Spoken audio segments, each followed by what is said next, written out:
आज हम आपको एक ऐसी खबर बताने जा रहे हैं जो सिर्फ एक मौत की खबर नहीं है, बल्कि वो हमारे देश की शिक्षा व्यवस्था, कॉलेज प्रशासन और पूरे सिस्टम पर बड़ा गंभीर सवाल है कि क्या हमारे घर की बहन बेटियां कॉलेज में पढ़ाई करते वक्त सुरक्षित हैं?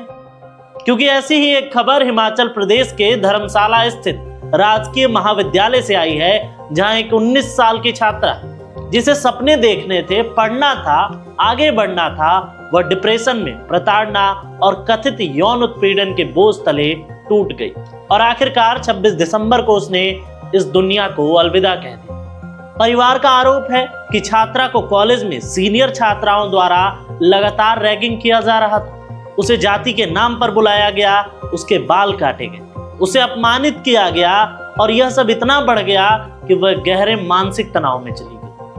और इतना ही नहीं, परिवार का दावा है कि कॉलेज के एक प्रोफेसर अशोक पर भी छात्रा ने यौन उत्पीड़न और गलत हरकतों के गंभीर आरोप लगाए थे। अब इस मामले में सबसे ज्यादा चौंकाने वाला बात तब सामने आया जब छात्रा का अस्पताल से एक वीडियो सामने आया।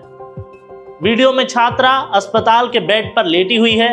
एक महिला उससे प्रोफेसर का नाम पूछती। छात्रा साफ शब्दों में कहती है, अशोक सर। जब उससे पूछा जाता है कि प्रोफेसर क्या करते थे, तो छात्रा कहती है, अजीब अजीब हरकतें करते थे, पीछे पड़ जाते थे। और जब विस्तार से पूछा जाता है तो छात्रा अपने शरीर की ओर इशारा करती है और कहती है कि प्रोफेसर उसे छूते थे। यह वीडियो अब सोशल मीडिया पर वायरल है और पूरे मामले को और भी संवेदनशील बना रहा है। परिवार का दर्द, सिस्टम पर सीधा आरोप। छात्रा के पिता और बुआ का कहना है कि मेरी बेटी ने कॉलेज में रैगिंग झेली, जाति को लेकर उसे ताने मारे गए, प्रोफेसर ने उसे प्रताड़ित किया, वह यह सब मुझे बताकर गई है। परिवार का दावा है कि पहले वर्ष में पढ़ाई के दौरान भी रैगिंग की शिकायत पुलिस तक पहुंची थी। पिता कहते हैं, मैं और मेरी पत्नी प्रिंसिपल से मिले थे। हमने बताया था कि हमारी बेटी को जाति के नाम पर बुलाया जाता है, उसके बाल काटे गए हैं, वह तनाव में है। और उनका आरोप है कि पुलिस ने उस समय कहा कि लड़की ठीक हो जाए तो फिर बयान लेकर कार्रवाई करेंगे, लेकिन वह ठीक नहीं हो सकी। परिवार के मुताबिक छात्रा 22 सितंबर को बीमार पड़ी, लंबे समय तक इलाज चला, डिप्रेशन गहराता गया और 26 दिसंबर को उसकी मौत हो गई। पिता का कहना है कि अब आरोपियों को बचाने की कोशिश की जा रही है। मेरी बेटी मरने से पहले बयान दे गई है, मैं इंसाफ चाहता हूँ। आज मेरी बेटी के साथ हुआ है, वो कल किसी और बेटी के साथ हो सकता है।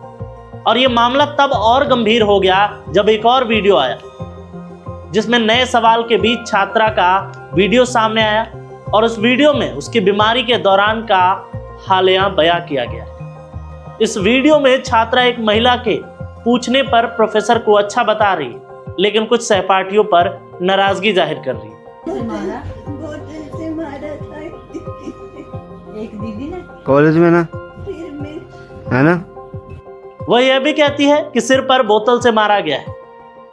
अब यही वीडियो मामले को और जटिल बना रहा है और सवाल खड़े हो रहे हैं कि सच क्या है, कौन दोषी है और किसे बचाया जा रहा है। इस मामले की गंभीरता को देखते हुए अब विश्वविद्यालय अनुदान आयोग यूजीसी ने भी हस्तक्षेप किया है। यूजीसी ने छात्रा की मौत के हालात पर लगाए गए गंभीर आरोपों की जांच के लिए फैक्ट फाइंडिंग कमेटी बना दी।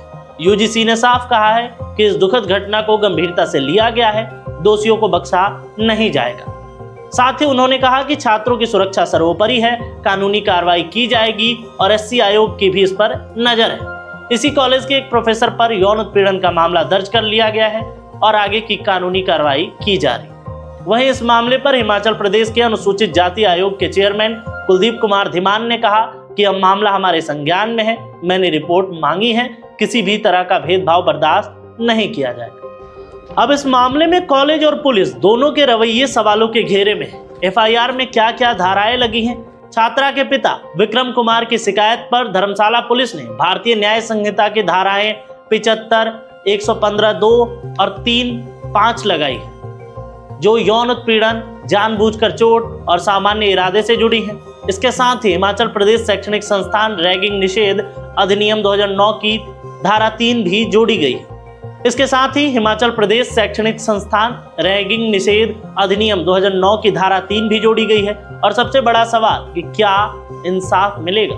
क्या छात्रा की मौत सिर्फ एक मेडिकल केस बनकर रह जाएगी या फिर कॉलेज प्रोफेसर, सीनियर छात्राएं और पूरे सिस्टम सबके जवाब तय होंगे? देश देख रहा है, परिवार इंसाफ मांग रहा है और सवाल सिर्फ एक है कि क्या हमारे देश में शिक्षा के मंदिरों में बेटियां सुरक्षित हैं या नहीं। और हम ये न्याय की बात इसलिए कर रहे हैं क्योंकि कॉलेज प्रशासन का रवैया सबसे बड़ा गंभीर सवाल है, क्योंकि छात्रा को मौजूदा शैक्षणिक सत्र में मानने से इनकार कर दिया गया। अब सोच कर देखिए कि जिस कॉलेज में वो छात्रा पढ़ती थी वो कॉलेज ही ये मानने को तैयार नहीं है कि वो वहां पढ़ती थी।